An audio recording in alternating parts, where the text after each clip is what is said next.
Hi, this is Jean-Lucien from Université de Montréal and Sonovault. We will be discussing today in this video series pulmonary ultrasound. This first video will talk about the technique to acquire proper imaging for pulmonary interpretation. At the end of this video, you will be able to understand the basic technique to acquire images related to pulmonary acquisition and understand how the pulmonary findings are generated. We will quickly highlight some basic physics concepts related to generation of images for ultrasound of the lung. The most basic of pulmonary ultrasound principles is that air blocks ultrasound signal. That is not entirely true.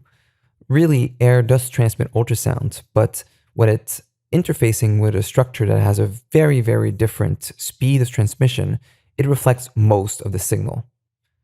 This is paramount to understand most of artifact generation that will be covered in other sections of our videos. A great example is the sail sign. As you can see, when the patient's lung is inflated, there is a curtain-like effect of fully aerated lung that blocks out every structure below the pleural line. Notice how the spine and liver disappear from view as the tip of the lung expands interiorly.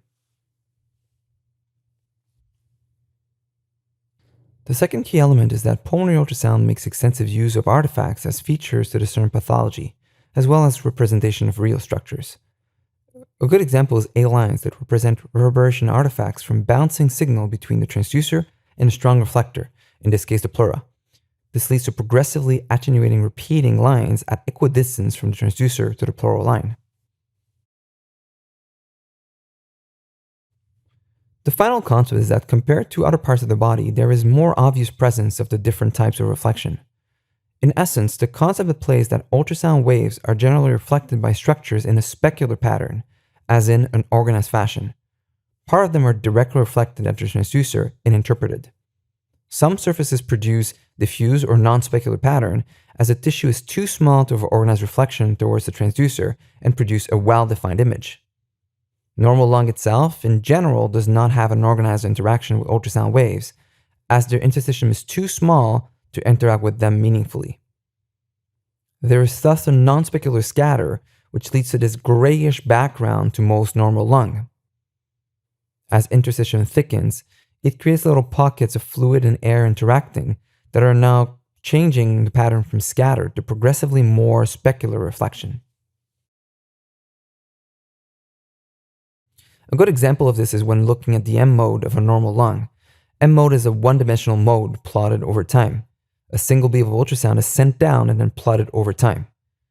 The image on the left shows a normal lung. Note that past the pleural line, there is a grayish sandy-like signal. This represents a non-organized ultrasound wave interacting with a moving interstitium or a diffuse reflection, or scatter. Now we'll be talking about technique and how to properly acquire your images for lung ultrasound interpretation. A proper exam starts with a clear and systematic approach to lung examination. Multiple different separations have been designed over time, ranging from simple to very complex, generally in the setting of research. The original zone distribution was a 6-zone from the Blue Protocol. The first zone is from the sternum to the anterior axillary line. The second between the anterior and posterior axillary line, and third, posterior to the posterior axillary line.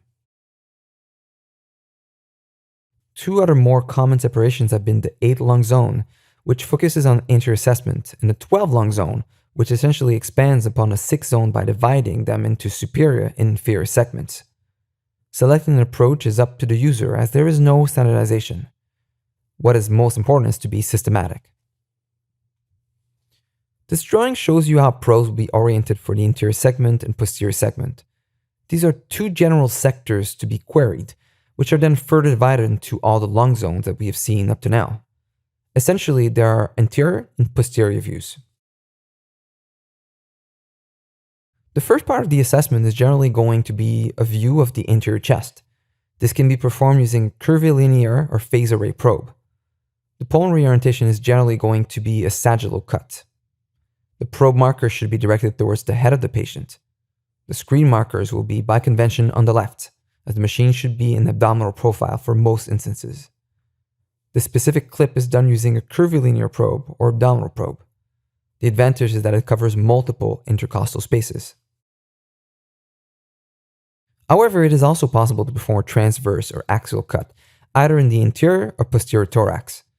There is no established convention as to which side of the patient the probe marker should be put in the axial cut. We suggest that the probe marker be aligned with the same sign as the screen marker and to the left. In our opinion, this makes more sense as ultrasound machines are usually set up towards the head of the patient with the screen facing their feet. In the setup, the marker on the screen is towards the patient's right, and thus the probe marker should be directed similarly. One of the most common mistakes early on is to improperly approach a depth in ultrasound imaging. An inappropriate depth at specific moments of the exam has ramifications that extend from missing important findings to suboptimal image quality. First, try to start with more depth than you believe is necessary for the exam. It is quite frequent that a too shallow depth may miss important findings. Classically, a pleural pericardial effusion may be missed on a partial axis view of the cardiac exam.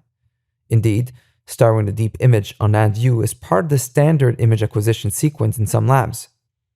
Only after this should you optimize the image so that it is centered and occupies most of the screen. In the interpulmonary view, the depth is generally between 6 and 10 centimeters.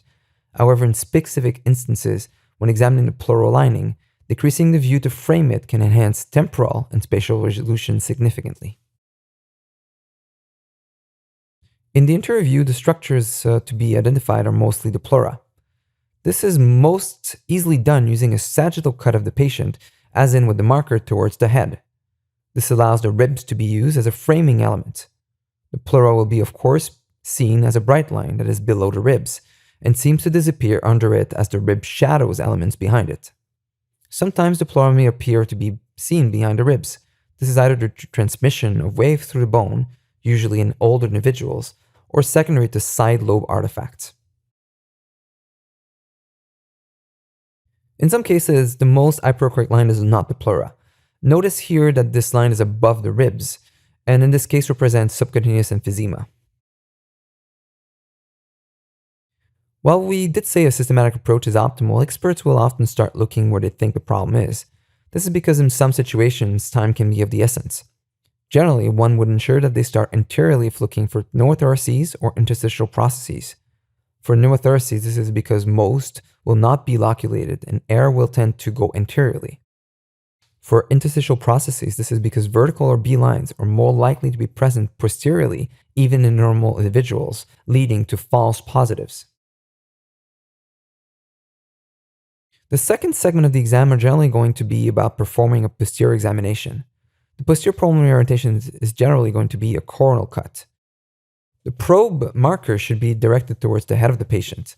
The screen marker will be by convention on the left, as the machine should be in the abdominal profile. In the posterior pulmonary views in general, the standard is between 12 to 18 centimeters for most patients in terms of depth. In general, one wants to have the spine visible within the frame and providing the lower border of the image. Constellations end up looking like hepatized lungs on ultrasound. However, a constellation without surrounding fluid can be difficult to identify properly. A standardized view is critical. Ensure that the probe marker is cephalad and the screen marker is on the left. Identify the diaphragm well to establish what is pleural and abdominal cavity. Finally, have the spine visible to frame the whole lung. The main distinguishing feature other than the diaphragm is the bright punctiform lesions that represent collapsed vessels and tissue against bronchioles that may or may not contain air. The liver will often look different and not have those punctiform lesions. In general, start posteriorly if you're looking for consolidations or pleural effusion. Simply put, both processes tend to be more likely present in the dependent areas of the lung. A patient prone for a prolonged duration may have them anteriorly, but this is secondary to a specific maneuver. Finally, the focal point of ultrasonographic waves will be placed differently if the depth is changed.